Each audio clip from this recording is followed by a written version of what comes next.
estamos en De Palabra en Palabra. Muy buenas tardes tengan todos ustedes. Ya estamos listos aquí con todo el cafecito que nos invita Luna Mía Café, ahí en Alonso de Cázares, que por cierto mañana va a haber un evento. Al ratito les digo de qué se trata.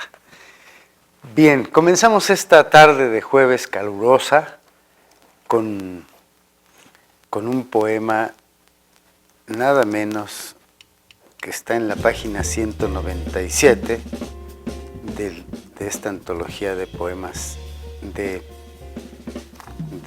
Charles, en la página 87, del poeta serbio, digamos yugoslavo, después serbio, que vivió en Estados Unidos. Charles Simic. Leo un poema de Simic. Tanta oscuridad en todas partes. Vamos en una bolsa colgando del hombro de alguien. Escuchas el sonido de botas que marchan. Escuchas a la tierra responder con un golpe sordo. Si lo que quieres es un poema, toma un cuchillo. Una estrella de soledad ascenderá y se posará en tu mano. ¡Qué poema! Un poema magnífico. Y voy a leer otro porque, bueno, son poemas cortos y hablaré un poquito de qué he encontrado yo en la poesía de Charles Simic. Y este se llama Poema sin título. Oigan ustedes esto. Pregunto al plomo: ¿por qué has permitido que te convirtiera en bala? ¿Has olvidado a los alquimistas? ¿Has abandonado la esperanza de convertirte en oro? Nadie responde. Plomo, bala,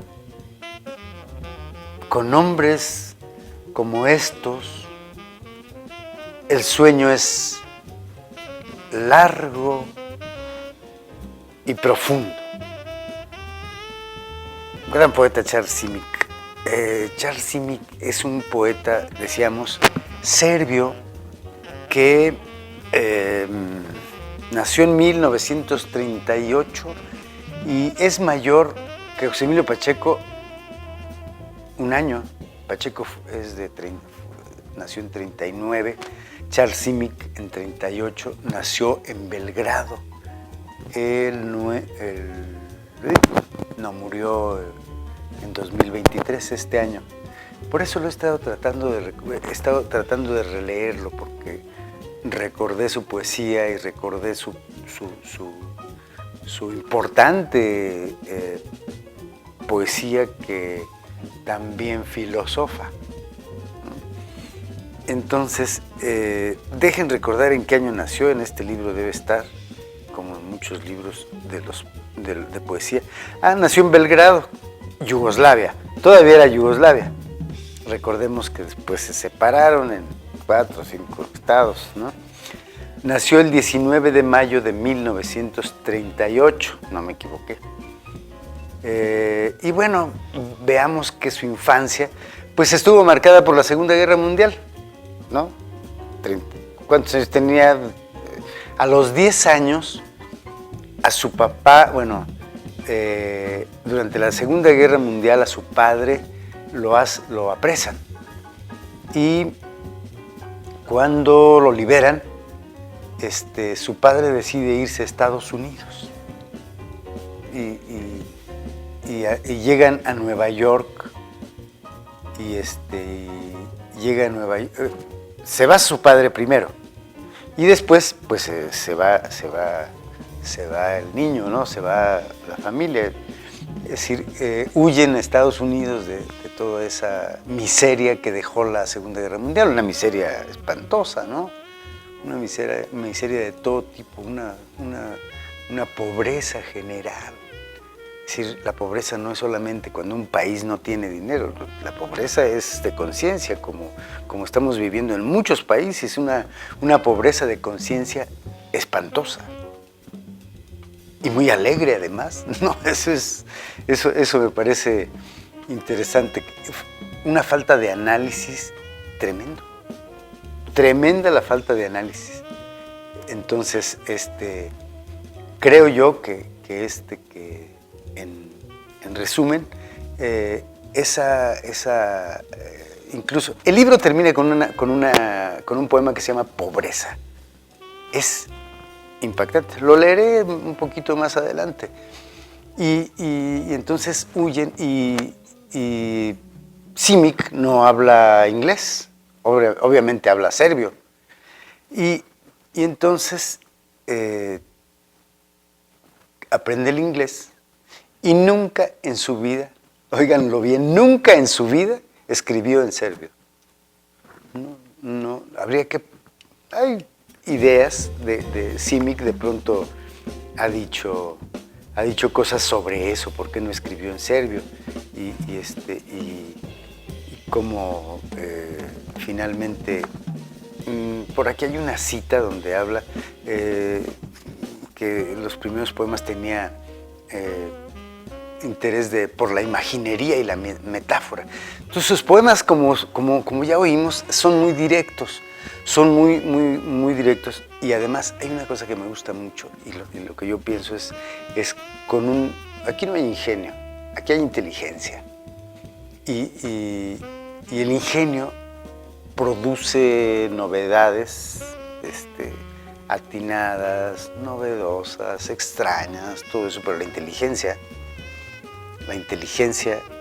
de la observación, digamos, aguda, verdaderamente aguda, comparativa, deductiva, reflexiva, etc. Esa inteligencia del poeta que siempre piensa en imágenes. Es la poesía de Simic piensa. Entonces, cuando eso ocurre en un hombre que escribe poesía, me parece que vamos a encontrar joyas que tienen mucho que ver con la verdad, ¿no? Y además hermosas, ¿no? Ese poema sin título, Pregunto al plomo, ¿no? ¿Por qué has permitido que te conviertan en bala? Es una pregunta a una cosa, ¿no?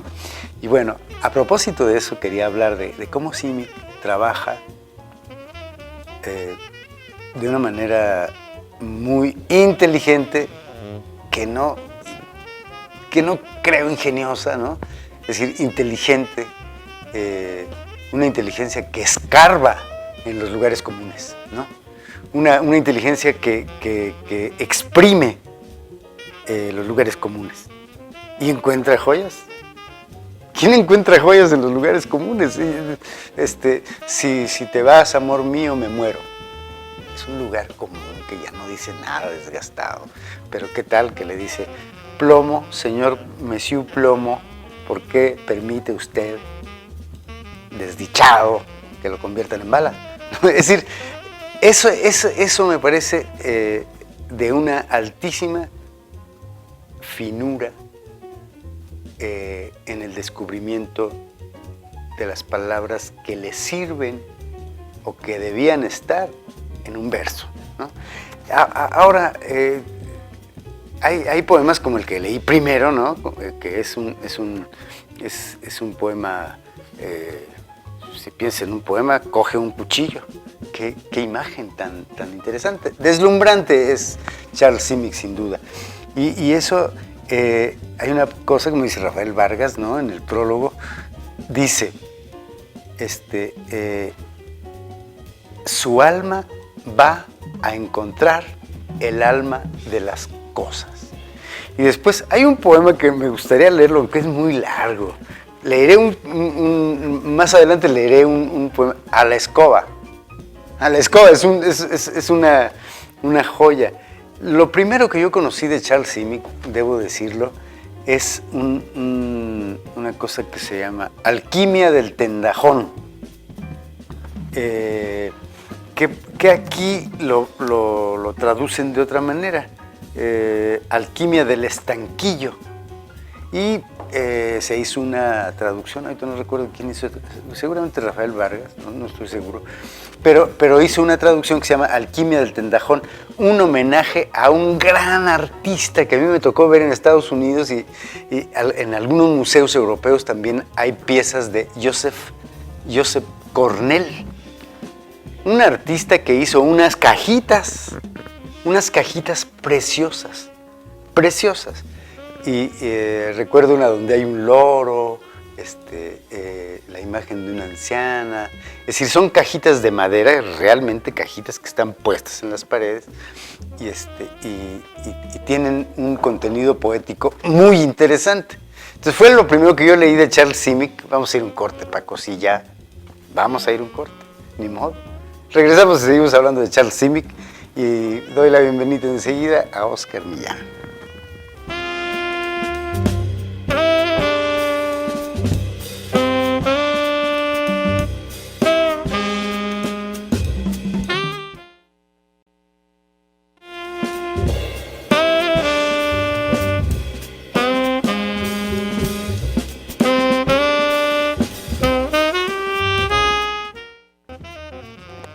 Ya volvimos. Oscar, ¿cómo te va? Me decías que caló mucho la muerte de Charles Simic. Así es. Fue el 9 de enero de este año.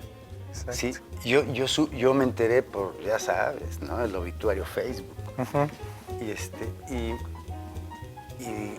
Qué pena, me dio pena. Realmente me dio pena porque era un poeta, digo, pues, un poeta grande. Y querido por lo que alcanza. Muy querido, sí. Por lo que vi. Muy querido era. Fíjate que a veces hay poetas muy queridos y muy malos, ¿no? Y hay poetas muy mal queridos y muy buenos. Entonces la gente que anda buscando a quien querer y quien lo quiera, no lee a esos poetas mal queridos, ¿no? Sí, es curioso, pero cómo la personalidad se filtra en lo que, en algo que no tiene tanto que ver, Oscar. Es decir, no digo nombres porque me da pena, pero hay un poeta que me cae muy mal y me encanta su poesía y lo leo. Lo leo y su persona me cae muy mal porque él hace por caer mal, ¿no? Entonces, el caso, por ejemplo, sí puedo decir de Francisco Cervantes. Francisco Cervantes era malvado. Digo, un malvado teórico también, no creas que... Y siempre hablaba muy mal. Era ingenioso para poner apodos, para insultar a la gente, para todo eso. Pero es un gran poeta. Tradujo a Pessoa, traductor del portugués extraordinario. Y entonces hay grandes poetas, pese a que tengan un carácter muy... pues un carácter duro y que tengan una pelea contra el mundo, ¿no? Yo creo. Era Fernando Fernández, ¿verdad? ¿Guillermo? El traductor de Pessoa. Dijiste Francisco Cervantes. Francisco Cervantes. Ok. Sí, Francisco Cervantes, el poeta queretano. Ok. Que alguna vez me tocó estar con él en una mesa en Monterrey, en un encuentro. Y estaba un grupo de gente, llega Francisco, se sienta a la mesa de comer, terminan de comer rapidísimo todos los demás y se van, y yo no podía salir y me quedé platicando con él y disfruté mucho su pleito con el mundo y con los poetas y con los poetas vivos, ¿no? Y en el tercer tequila empecé a sentir un hombre muy tierno.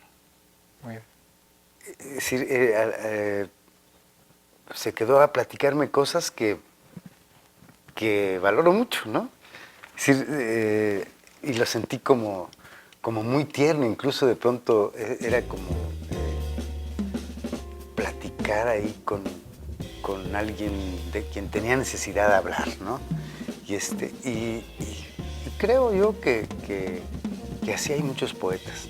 Pero Simic fue muy querido, eso sí, y muy buen poeta, ¿no? Entonces, quién sabe si alguien tendrá otra opinión de Simic, pero eso sucede. Fíjate que estaba pensando, Oscar, en hablar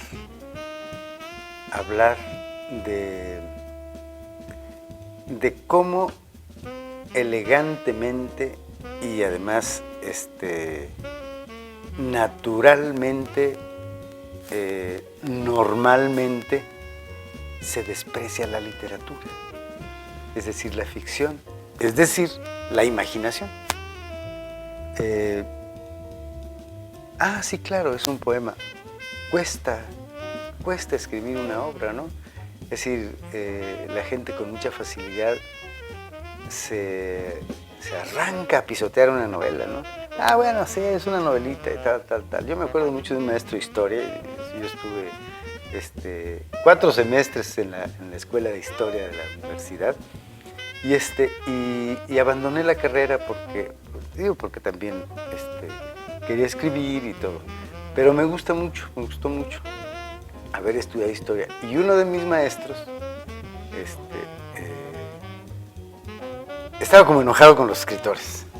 Estaba enojado con la literatura, estaba enojado con cosa que no se vale. Un historiador debe leer literatura, por supuesto, ¿no? Entonces cada que volteaba a verme, y yo creo que yo le quedé mal porque volteaba a verme y decía, la historia es una ciencia y no son cuentecitos. Me señalaba y yo le decía, pues no. pero con un desprecio tremendo, es decir, cómo la literatura ha sido despreciada de una manera con la mano en la cintura, ¿no? Como si no valiera, como si no fuera difícil escribir, ¿no?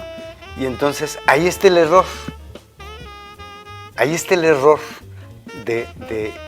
En la educación en general, no hablo de las escuelas, la educación hacia el pensamiento, ¿no? Creo yo que la gente verdaderamente se enseña a pensar en ese ejercicio imaginativo que es la lectura de ficción, de cuentos, de poesía, ¿no? Y sobre todo, quizás, Oscar, de novela. A lo mejor, ¿no? ¿O tú qué piensas? Pues ahorita que dijiste del maestro que tuviste, pues yo la historia del Perú la conozco más por las novelas de Vargas Llosa, por ejemplo. Uh-huh. Igual uno puede leer de manera esquemática quiénes fueron los villanos, quiénes fueron los opresores, pero la novela le da vida a esas personas, los guachafitos que por ahí desfilan. Toda la gente, es una pintura real de aquellos hombres que hicieron la historia. La historia puede pasar como de manera muy sesgada por las personas. Y uno ve en la conversación en la catedral, ve a las personas de carne, aunque sean ficciones, sí. Pero ves 3, 4, 7, 8 ejemplares de personas que vivieron la historia del Perú. Creo que eso no pasa en la historia académica, que puede ser esquemática. No sé, pareciera que la novela aterriza o está a ras de suelo. Y la historia puede ser un ejercicio pues preciso, etcétera, pero sesgado también. Al fin de cuentas le hacen nombres. Sí. La historia y la novela circulan las personas con sus dramas. Y fíjate que yo creo que a propósito de esto, la historia siempre he tenido ha sido un aprecio importante no por el estudio de la historia, sino por conocer la historia. Y creo que esas son las mejores obligaciones que deberíamos tener, ¿no? Porque yo veo estas generaciones de jóvenes artistas, de jóvenes escritores, de jóvenes pintores, que no saben un carajo de literatura y que no saben un carajo de historia, ¿no? Es decir, escritores muy jóvenes que no han leído nada, ¿no? Pintores que no han leído medio poema, ¿no? Y leía una cosa que decía Remedios Varo, sobre que ¿por qué intelectualizar la pintura si la pintura no parte del intelecto? No digo que intelectualizarla, pero sí apreciarla y por lo menos disertar un poquito de ella.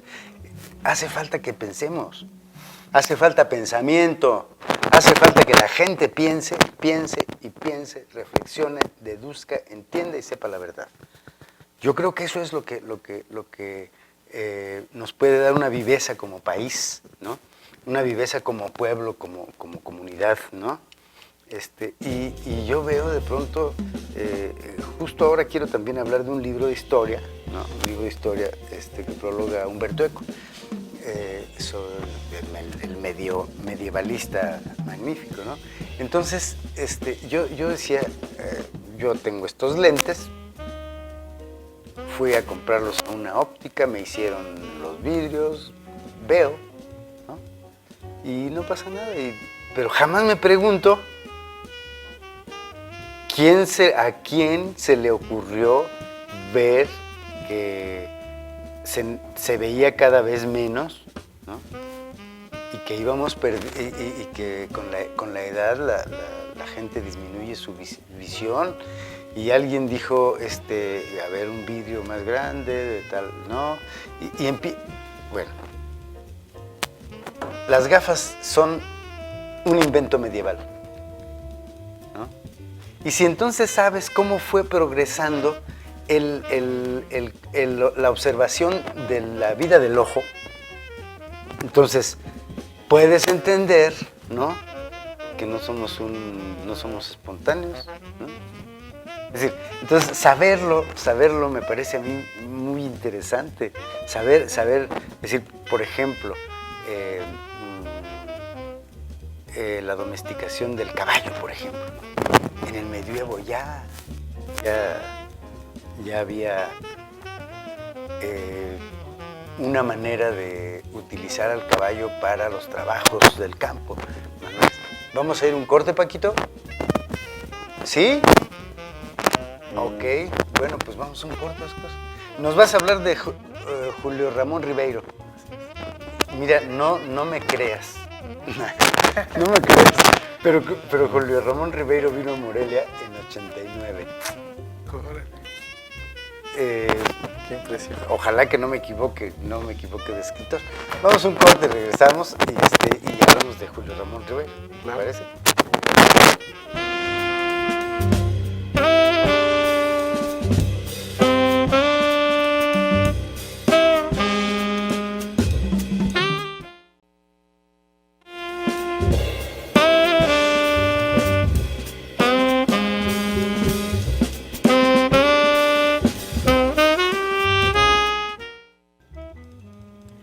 Estamos de regreso y Oscar, ahorita hablamos de Julio Ramón Ribeiro, que ojalá no me equivoque. Vamos a darnos un programa para saber si sí vino y no lo estoy confundiendo, ¿no?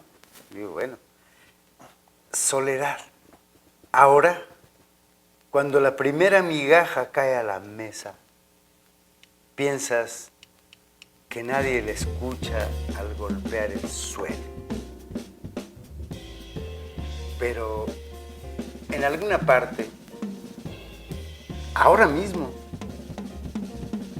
las hormigas se ponen su sombrero y se disponen para visitar. Qué poema, ¿no? Qué poema de Charles Simic. Bueno, extraordinario. ¿Qué me dices de Julio Ramón Ribeiro, el flaco Ribeiro, dices tú? Sí, pues él, peruano, él es del 29. Junto con Lizalde y Enrique Lin, por hablar de escritores que ahorita recuerdo que son de su generación. Él murió en los 90, murió casi a los pocos días de haber recibido el Juan Rulfo, el entonces Juan Rulfo, el premio que damos aquí en México. Y le hicieron, le hicieron una entrevista poco antes, recién se lo dieron en el Perú. Les causó un mediano revuelo y era un escritor medianamente conocido en el Perú. Nunca fue un escritor de la importancia que tenía, por ejemplo, Vargas Llosa. Ajá. Él, pues era un escritor, no sé si la palabra sea la adecuada, pero de menos reflectores, para no hacer adjetivos que no vienen al caso. Y todavía en la última entrevista que dio, estaba fumando y le dijo el reportero, oye, pues sabíamos que estabas muy malo, ¿y ahora por qué otra vez andas con el cigarro? Y él dijo, es que mira, llevo 5 años sin fumar y no he escrito nada. Tengo muy asociado el hecho de fumar con la escritura. Entonces escribo y de repente la mano empieza a volar de aquí para allá y me falta algo. Y dije, bueno, o vivo más sin escribir, o fumo y vuelvo a escribir y muero lo que dure. Qué cosa, qué cosa, qué valiente. Y ahí, digo, si piensas en un poema, coge un cuchillo. Y del libro el libro que traigo a reseña se llama Prosas Apátridas. Uh-huh. Es un libro que aquí en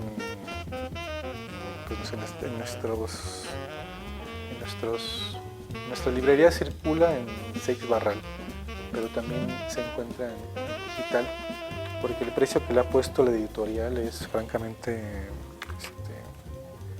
de risa. ¿Qué editorial? Seix Barral. Es unos libros pues bastante ordinarios, pero como ya Ribeiro no se reeditó, no se reedita, pues están descatalogados y los venden a un precio pues, francamente inaccesible. ¿Cómo? Muy caro.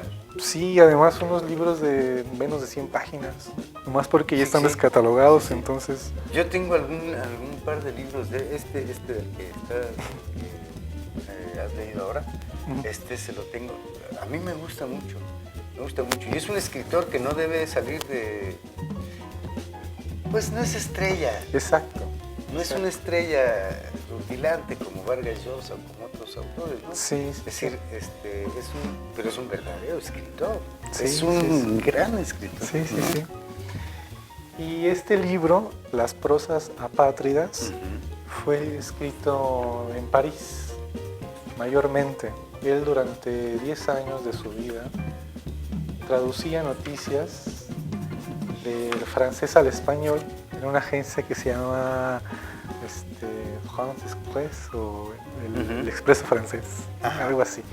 Y era un trabajo muy tonto, pero era un ganapán. Cortázar también trabajó traduciendo.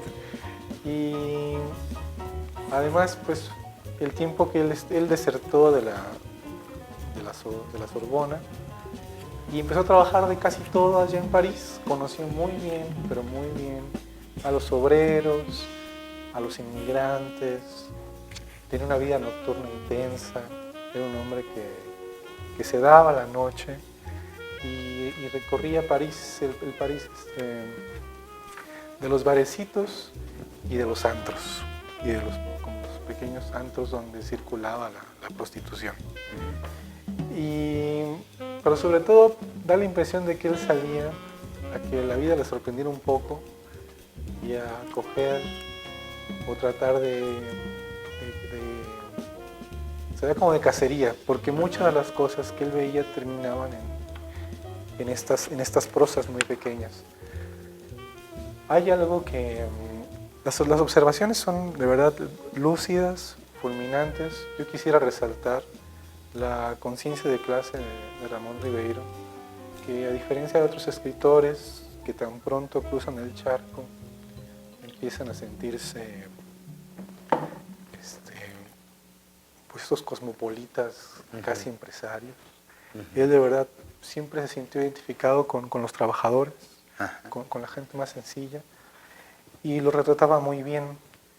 Observaba, por ejemplo, con mucha tristeza, estos inmigrantes argelinos que llegaban a estos hoteluchos donde el patrón los contrataba, les ponía comida, les ponía diversión, mujeres, y no salían del hotel para nada. Pero en ese hotel, todo lo que ganaban estos argelinos lo dejaban ahí en el hotelito. Era un negocio redondo para el patrón. Y Y decía, muchos de estos hombres salen nada más de ahí en ataúd. Muchos de estos salen del hotel nada más para su funeral. Y hacía una comparación con esos esclavos de la época romana, Ajá. que realmente ya no había diferencia entre esos esclavos y ellos. Otras observaciones, como estas respecto a los trabajadores, muchas. Ujú. Me parece que él no fue, a diferencia de tantísimos escritores de esa generación, un marxista arrepentido. Ujú. Hay una cantidad grande pues no sé, aquí en México está Octavio Paz haciendo un mea culpa interminable, demostrando todo el tiempo la barbarie del socialismo, pero él todavía, si bien no era un tipo comunista. Y que hay una cantidad de seguidores que hasta hoy todavía siguen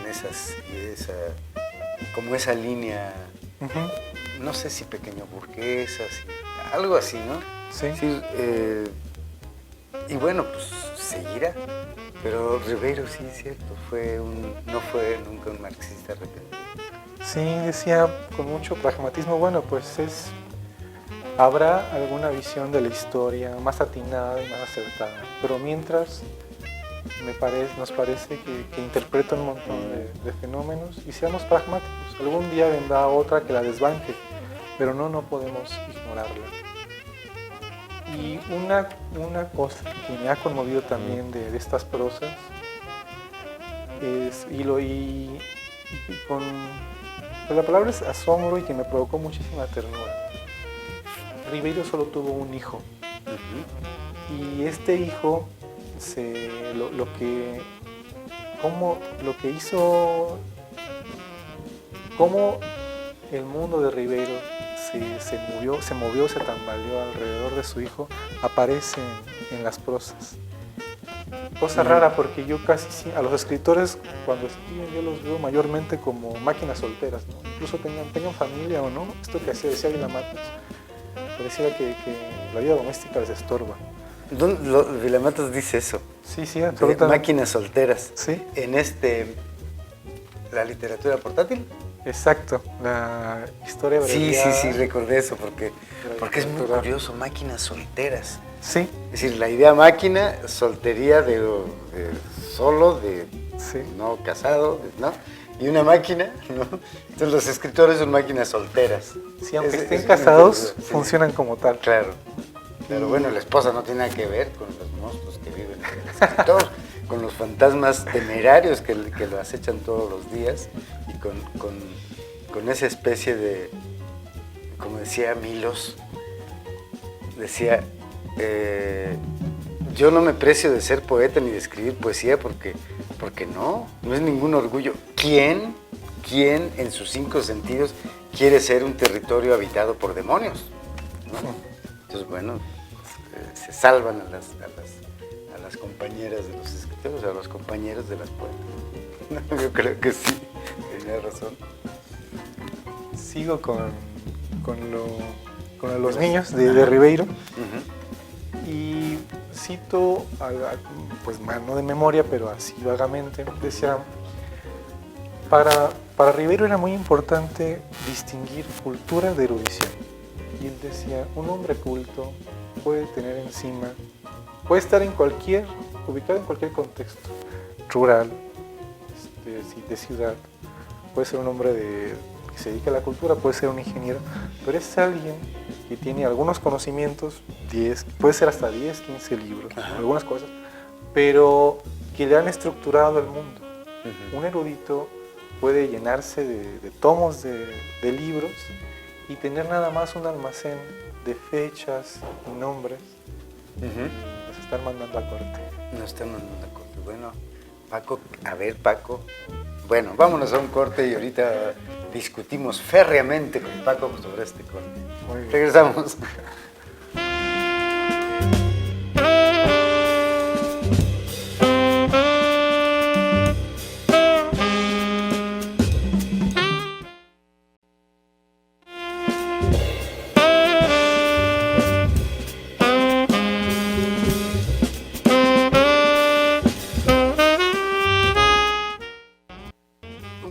Un poema de de Charles Simic pequeñísimo, y ahorita leo uno que tiene al ángel de la guarda.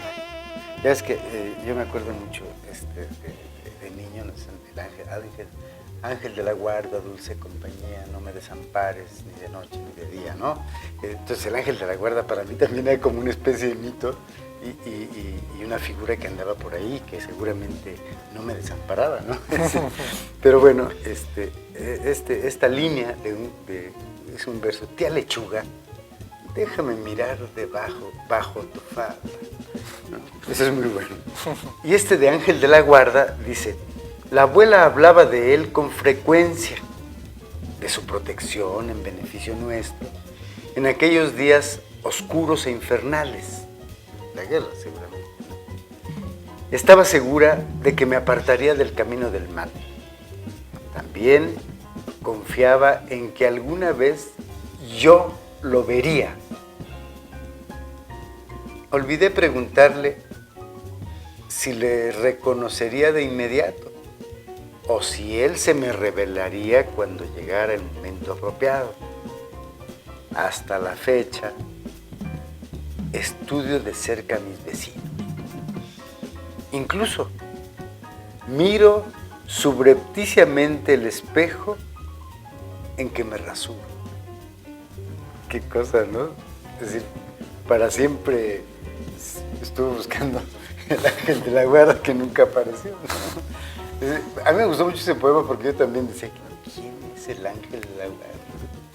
Ya te contaré una historia alrededor de eso un día, digo, fuera de las cámaras, pero es muy interesante cómo en la niñez uno cree cosas y construye imágenes poderosísimas.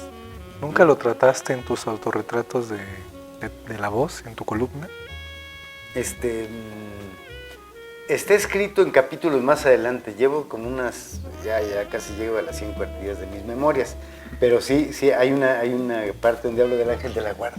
Claro, sí. Son recuerdos muy bonitos, ¿no? Pero bueno, José Julio Ramón Ribeiro, tenemos que comprobar si sí fue ese escritor que pienso que vino a Morelia en 89.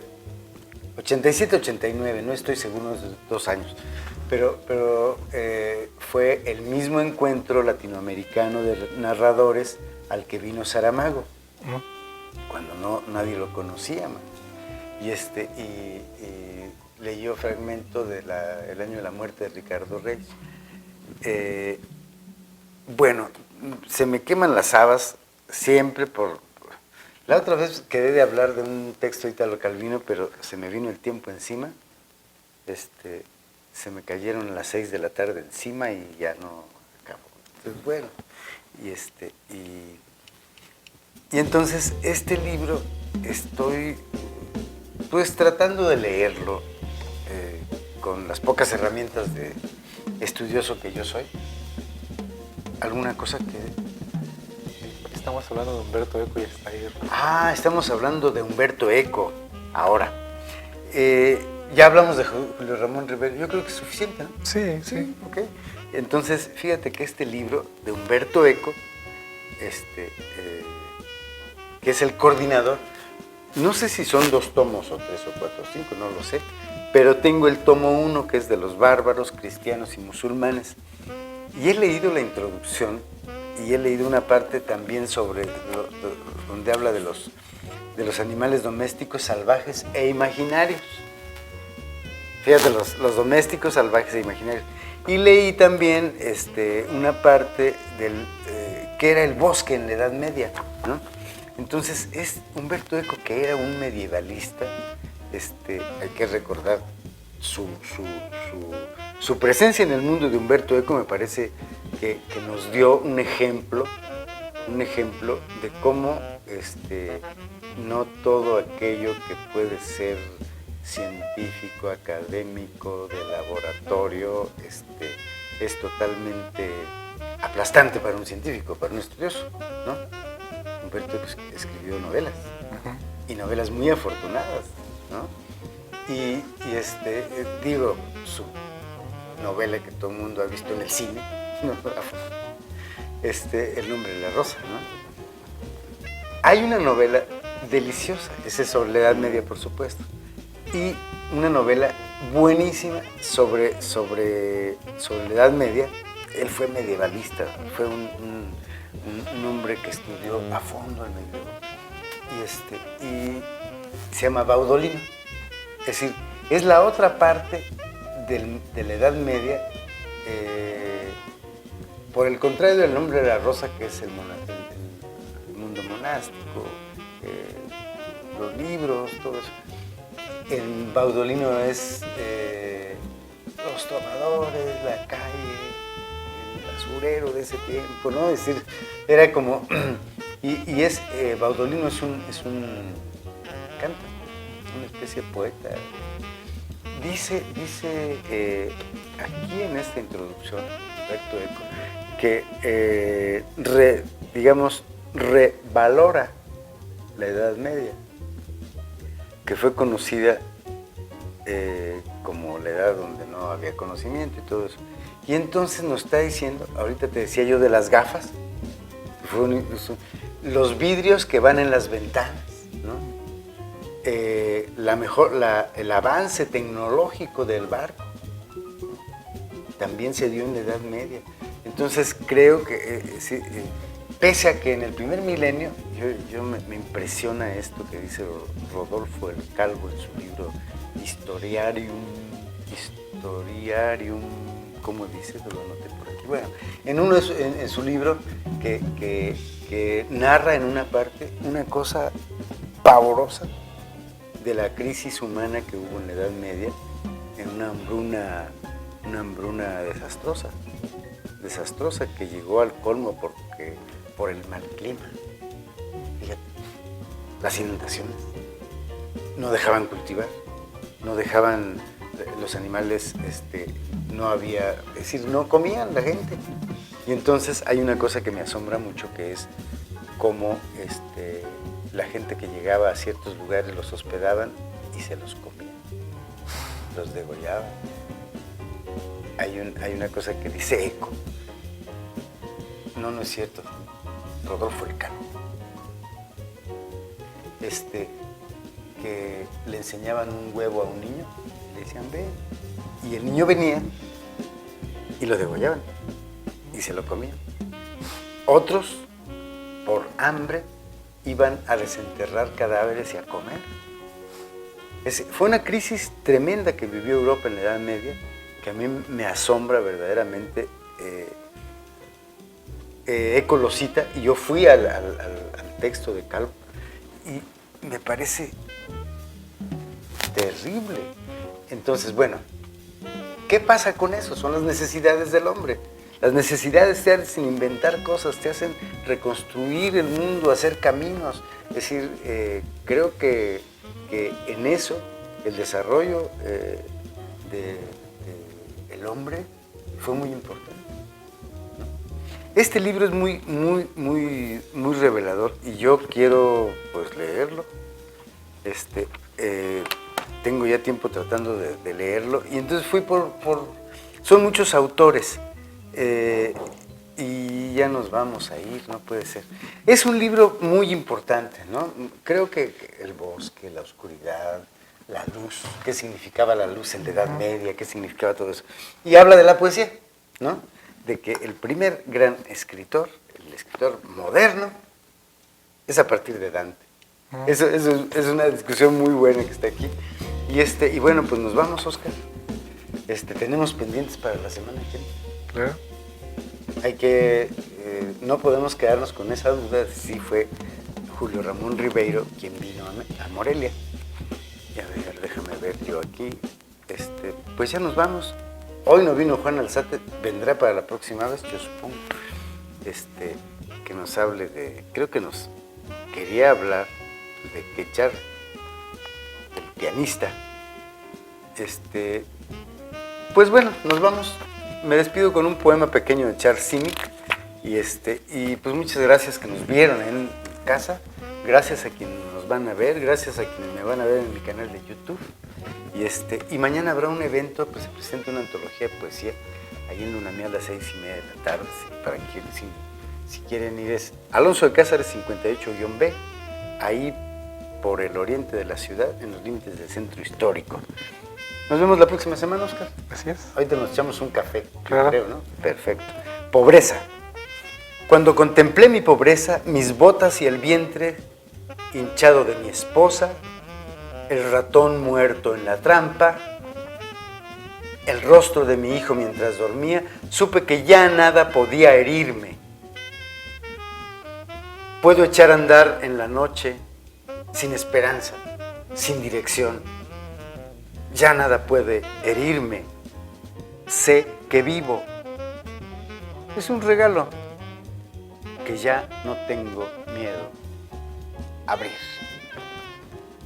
Recuerden, amigos, que si llega un regalo como esos y tenemos miedo a abrirlo, cerremos los ojos, apretemos los dientes y si adentro encontramos la pobreza, comámosla. Yo soy Neftalí Coria. Hasta la próxima.